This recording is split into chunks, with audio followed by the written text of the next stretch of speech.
Assalamu alaikum wa rahmatullah. Alors, bonjour tout le monde, j'espère que vous allez bien. Alors, bienvenue dans cette nouvelle vidéo. Aujourd'hui, nous allons essayer de proposer une correction de cet exercice. Alors, nous avons une tige haussée de masse négligeable qui est articulée sans frottement au point O, ici, et porte à son extrémité une masse M. Alors, on a deux ressorts de vedette K1 et K2 qui sont liés à la tige au point A et B respectivement. Alors, sachant que la distance OA, ça fait L1, la distance OB, ça fait L2, et la distance OC, ça fait L. Alors, on dit à l'équilibre, la tige est horizontale. Donc, la tige à l'équilibre, elle est horizontale. Ensuite, on l'écarte d'un angle θ supposé très petit. Donc, dans le cas de faible oxydation. Alors, quelle est la première question? Calculer l'énergie cinétique et l'énergie potentielle du système. Alors, c'est très simple. Nous avons quoi? L'énergie cinétique du système. Nous allons commencer par l'énergie cinétique du système.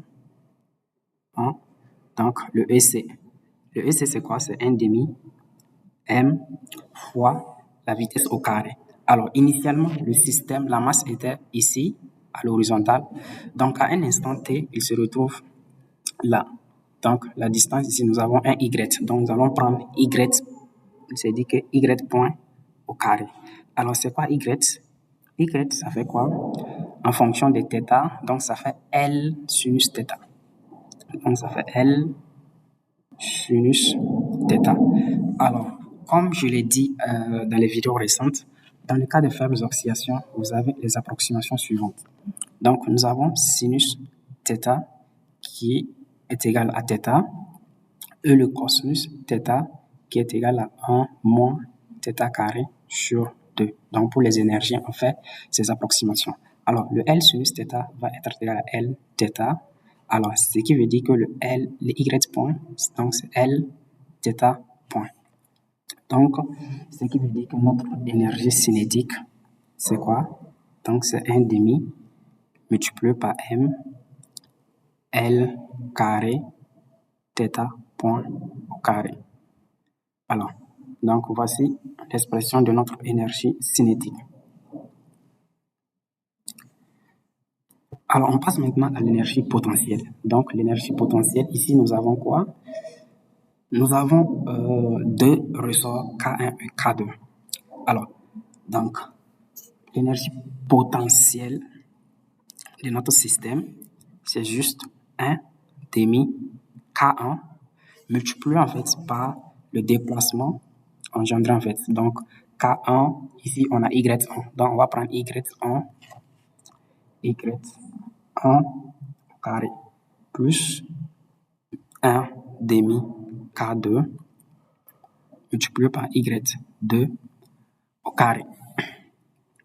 Donc, c'est l'énergie potentielle de notre système. Alors, nous avons quoi? Nous avons Y1, donc c'est L1 sinus θ. Donc, on peut dire que ça fait L1 fois θ. Et le Y2, donc c'est L2 sinus θ, que nous pouvons dire que ça fait L2 multiplié par θ. Donc, on va essayer de remplacer dans l'équation.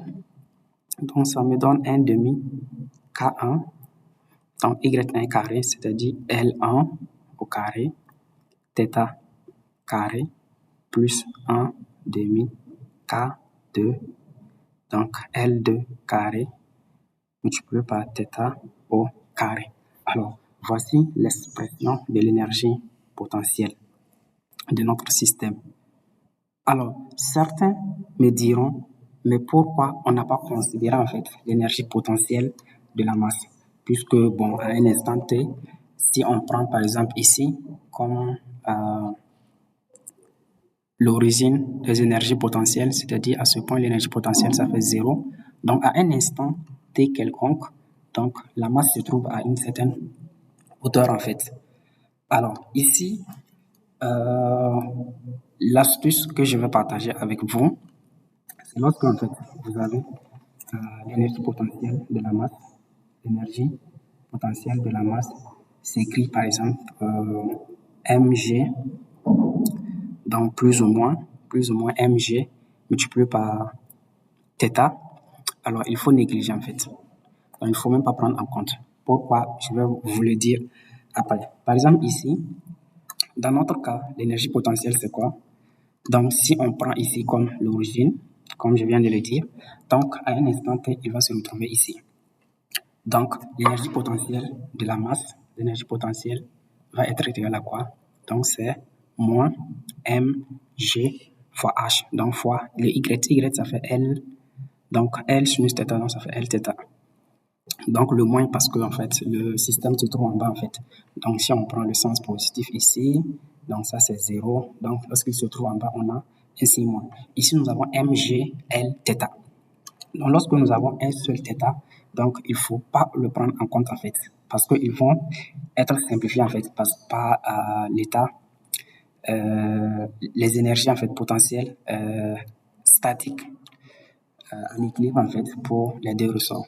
Alors, maintenant, il faut le prendre en compte lorsque, par exemple, l'expression de l'énergie potentielle de la masse, c'est par exemple plus ou moins mg cosinus, bon, un cosinus θ en fait. C'est-à-dire, on va remplacer le cosinus θ par 1 moins θ carré sur 2. Donc, on ne prend en compte que les termes avec le θ carré en fait. Le θ carré. Donc, ici, on a seulement θ. Donc, il faut le négliger. Donc, pourquoi? Je vais vous le dire. Donc, si on devrait prendre en compte l'énergie potentielle dans notre cas, donc, l'énergie potentielle totale va être quoi? Alors, elle va être égale, donc, énergie potentielle va être égale à quoi? Donc, ça va être 1 demi K1 multiplié par quoi? Y1, ça c'est le déplacement en fait dynamique. Donc, on va mettre plus Y1, 0 au carré. Pourquoi Y1, 0? En fait, ça c'est à l'équilibre statique en fait, c'est-à-dire le ressort dont on prend 1 demi K1 multiplié par le déplacement en fait au carré, c'est-à-dire la déformation du ressort K1 au carré en fait, alors que nous avons deux parties ici. Nous avons une partie dynamique et une partie statique en fait. Donc, il faut prendre ça en compte. Alors, plus, on va faire la même chose, 1 demi K2 multiplié par Y2, c'est dynamique, plus Y2, 0, donc au carré. Là également, c'est la même chose. Ça, c'est le statique, ça, c'est dynamique plutôt. Ça, c'est le déplacement statique. Donc, il faut multiplier en fait par toutes les déformations en fait, subies par ce ressort. Alors, c'est ça. Ensuite, nous avons quoi? Plus maintenant, en fait, l'énergie potentielle de la masse. Bon, qu'on va dire, ça fait quoi? Mg, L sinus θ. Lg, θ. Alors, ensuite, il faudrait en fait remplacer le Y1 par L1 sinus θ, c'est-à-dire L1 θ, et le Y2 par L2 θ, L2 sinus θ ou L2 θ. Alors, le Y1 0, Y1 0 et le Y2 0 sont en fait des constantes. Donc, on va remplacer maintenant. Et qu'est-ce qu'on va faire?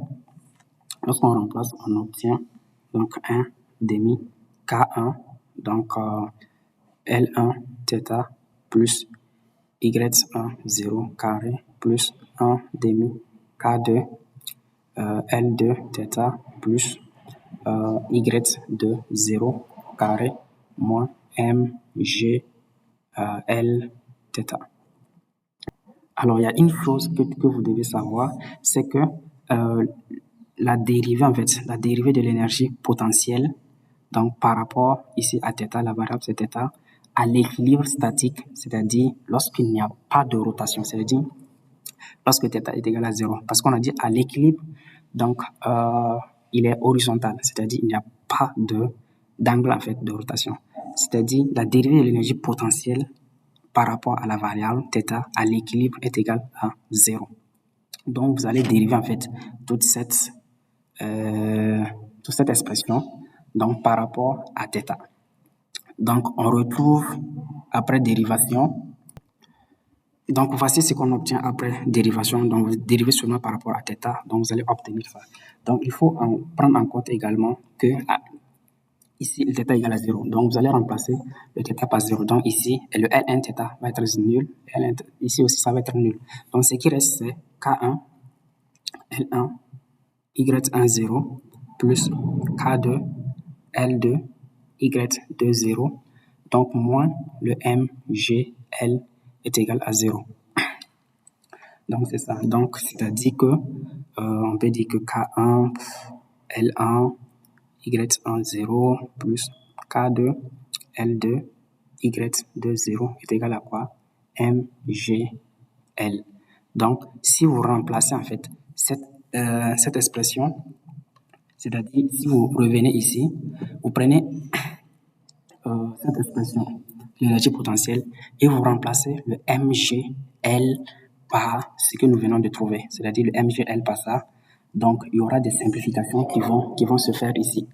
Et l'expression totale que vous allez obtenir une énergie potentielle qui est égale à quoi? 1 demi K1, K1 multiplié par Y1, c'est-à-dire Y1 carré, plus 1 demi K2 multiplié par Y2 carré, plus une constante. Donc, nous savons bien que le Y1, donc ça fait L1 θ, donc L1 θ, et le Y2, ça fait L2 θ. Donc, c'est ça que vous allez obtenir finalement. Donc, pour ne pas se casser la tête avec toute cette démonstration, qu'est-ce que vous allez faire? Vous prenez juste, si vous avez 3 ressorts, donc vous faites 1 demi K1 fois le déplacement du premier ressort au carré plus 1 demi K2, multiplié par le déplacement du deuxième ressort au carré jusqu'à la fin. Donc, vous prenez ça seulement. Maintenant, s'il y a une masse, alors là, si l'expression, vous cherchez en fait l'expression de l'énergie potentielle de la masse en question.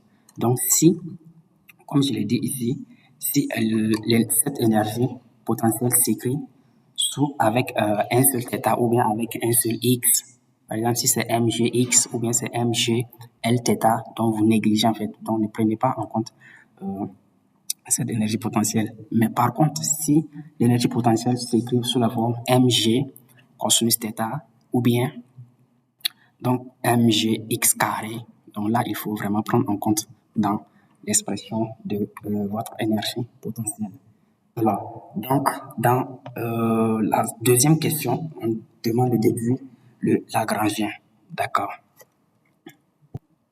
Alors, la vidéo commence à devenir un peu longue, donc je vais m'arrêter ici pour cette première partie. Continuer dans une nouvelle vidéo en fait. Merci de m'avoir suivi. Si vous avez des questions, n'hésitez pas à les poser en commentaire. C'est avec plaisir que je vais répondre. Assalamu alaikum et à bientôt.